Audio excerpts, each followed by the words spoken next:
بسم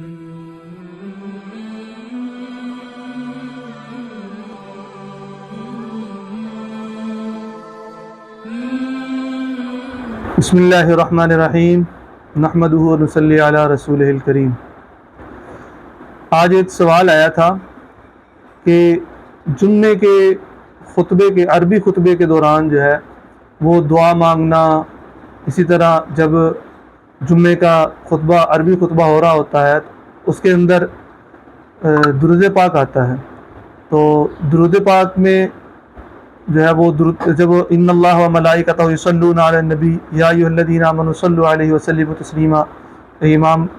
جو خطیب صاحب ہوتے ہیں بعض اوقات یہ پڑھ لیتے ہیں، تو دیکھا گیا، عموماً دیکھا گیا، میں نے خود بھی کئی دفعہ نوٹ کیا ہے کہ کچھ لوگ جو ہے وہ اس میں درود پاک پڑھنے لگ جاتے ہیں۔ اور ایک تو یہ درود پاک پڑھنا، دوسرا یہ کہ جی جب امام صاحب جو ہے وہ خطیب صاحب بعض اوقات دعائیں آتی ہیں، جس طرح اللہم انصر الاسلام والمسلمین، اللہم انصر من نصر دین محمد صلی اللہ علیہ وسلم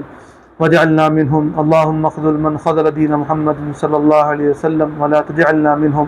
اس طرح کی دعائیں آتی ہیں خطبے کے دوران، عربی خطبے کے دوران، یہ بات واضح رہے، عربی خطبے کے دوران اس طرح کی باتیں آتی ہیں، دعائیں آتی ہیں، اور اس کے وقت بھی لوگ آمین کہنے لگ جاتے ہیں۔ اور تیسری بات یہ کہ جی جب دو خطبے ہوتے ہیں، یعنی کہ عربی جب دو خطبے ہوتے ہیں تو جب درمیان میں امام بیٹھتا ہے تب لوگ ہاتھ اٹھا کے ایسے جو ہے وہ دعا مانگنے لگ جاتے ہیں۔ تو آیا یہ اس طرح دعا مانگنا اور دعا جب خطبے کے دوران، عربی خطبے کے دوران دعا آئے تو وہاں پر آمین کہنا، یا ان اللہ و ملائکتہ یصلون علی النبی یا ایھا الذین آمنوا صلوا علیہ وسلموا تسلیما، جب امام صاحب یا خطیب صاحب جب یہ آیت پڑھتے ہیں تو اس وقت درود پاک پڑھنے لگ جاتے ہیں، تو یہ درود پاک پڑھنا، آمین کہنا یا ہاتھ اٹھا کر دو خطبوں کے، عربی خطبوں کے دوران دعا مانگنا، تو اس کی شرعی حیثیت کیا ہے؟ کیا یہ مانگنا درست ہے یا مانگنا درست نہیں ہے؟ تو اس کے لیے میں ہمیشہ سے جو ہے بات کرتا ہوتا ہوں کہ بندے کو جو ہے وہ اصول بتانا چاہیے۔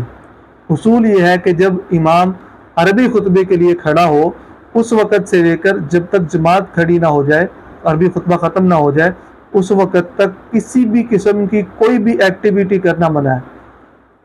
ایون کہ بعض اوقات جو ہے وہ کوئی دائیں بائیں دیکھ رہا ہے، کوئی کھیل رہا ہے، پاؤں کے ساتھ کھیل رہا ہے، صفوں کے دھاگے کھینچ رہا ہے، یا قالین ہے تو قالین کے ساتھ کھیل رہا ہے، یا اپنے جو ہے وہ پاؤں کے جو ہے وہ اس کے اندر انگلیاں دے رہا ہے، یا کوئی اور ایکٹیویٹی کر رہا ہے کسی طرح کی بھی، یا اور کچھ نہیں تو ساتھ والے کوئی بچے بیٹھے ہوتے ہیں تو ان کو کہہ دیتے ہیں او بھائی چپ کرو، خطبے کے دوران بات نہیں کرنی چاہیے۔ تو اس طرح کی تمام ایکٹیویٹیز جو ہے وہ کرنا منع ہے، جائز نہیں ہے۔ اگر کوئی بندہ بچہ پاس میں کھیل رہا ہے، بات کر رہا ہے، تو اس کو کسی نے کہہ دینا کہ بھائی او بھائی بچے اس طرح خاموش ہو جاؤ، تو اس کا بھی جمعے کا جو ہے وہ ثواب چلا جائے گا۔ تو اس لیے نمبر ایک، جب امام کھڑا ہو جائے عربی خطبے کے لیے، اس کے بعد خطبہ شروع ہو جائے تو خطبہ سننا واجب ہے۔ اس میں نماز تو نہیں ہے یہ، لیکن نماز کی طرح ہے، اس طرح ہو کے بیٹھنا ہے کہ بعض اوقات ایسا ہوتا ہے کہ لوگ ہاتھ باندھ لیتے ہیں، پہلے خطبے میں ایسے ہاتھ باندھ لیتے ہیں، پھر ایسے چھوڑ دیتے ہیں دوسرے خطبے میں، تو یہ طریقہ کوئی اس کی اصل نہیں ہے، ٹھیک ہے؟ تو یہ ہاتھ باندھنا یا چھوڑنا یہ کوئی اس کی اصل نہیں ہے، بہرحال خطبہ دھیان سے سننا ہے۔ تو اس میں سب سے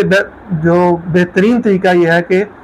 جب امام صاحب، خطیب صاحب جب خطبہ دے رہے ہوں تو ان کی طرف، ان کے چہرے کی طرف دیکھیں، ان کے فیس کی طرف دیکھیں، تو آپ لوگ دھیان سے، توجہ سے یہ خطبہ سن سکتے ہیں۔ اگر ادھر ادھر دیکھتے ہوئے سنیں گے تو بعض اوقات ایسا ہوتا ہے کہ بندہ کسی اور جگہ میں مشغول ہو جاتا ہے، خطبہ سننا نہیں جا سکتا۔ تو خطبہ سننا واجب ہے۔ تو اس کے دوران اگر کوئی بھی دعا آ جائے، آمین کہنا جائز نہیں ہے، اور اسی طرح درود پاک والی آیت آ جائے تو درود پاک پڑھنا یہ بھی جائز نہیں ہے، اور دو خطبوں کے درمیان جو ہاتھ اٹھا کے ایسے دعا مانگنے لگ جاتے ہیں یہ بھی جائز نہیں ہے۔ ہاں اگر درود پاک کی والی آیت آئے ان اللہ و ملائکتہ یصلون علی النبی یا ایھا الذین آمنوا صلوا علیہ وسلموا تسلیما، تو جب یہ آیت آ جائے تو اس وقت اگر بندہ دل کے اندر ہی بندہ پڑھ سکتا ہے۔ اسی طرح جب یہ جمعے کی دوسری اذان ہوتی ہے تو دوسری اذان کا جواب دینا بھی جائز نہیں ہے، اگر آپ نے دینا ہے تو وہ بھی آپ نے دل کے اندر دینا ہے۔ تو اس لیے جمعے کی دوسری اذان کے ابتدا سے لے کر جو ہے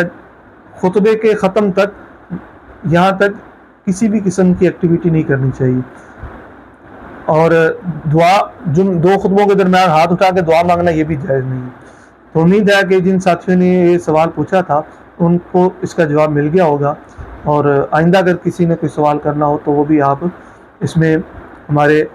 اس چینل کے نیچے ویڈیو کے نیچے آپ کمنٹ میں پوچھ سکتے ہیں. ہم سے جو ہے وہ ای میل پر رابطہ کر سکتے ہیں. تو دعا ہے کہ جو کچھ کہا گیا اللہ تعالیٰ کو اس پر عمل کرنے کی توفیق عطا فرمائے. اور اگر آپ نے ہمارا چینل سبسکرائب نہیں کیا تو اس کو سبسکرائب کر کے اس کو شیئر کریں تاکہ اور لوگوں تک بھی جو ہے دین کی یہ بات پہنچے. وما علینا الا البلاغ. Mm-hmm.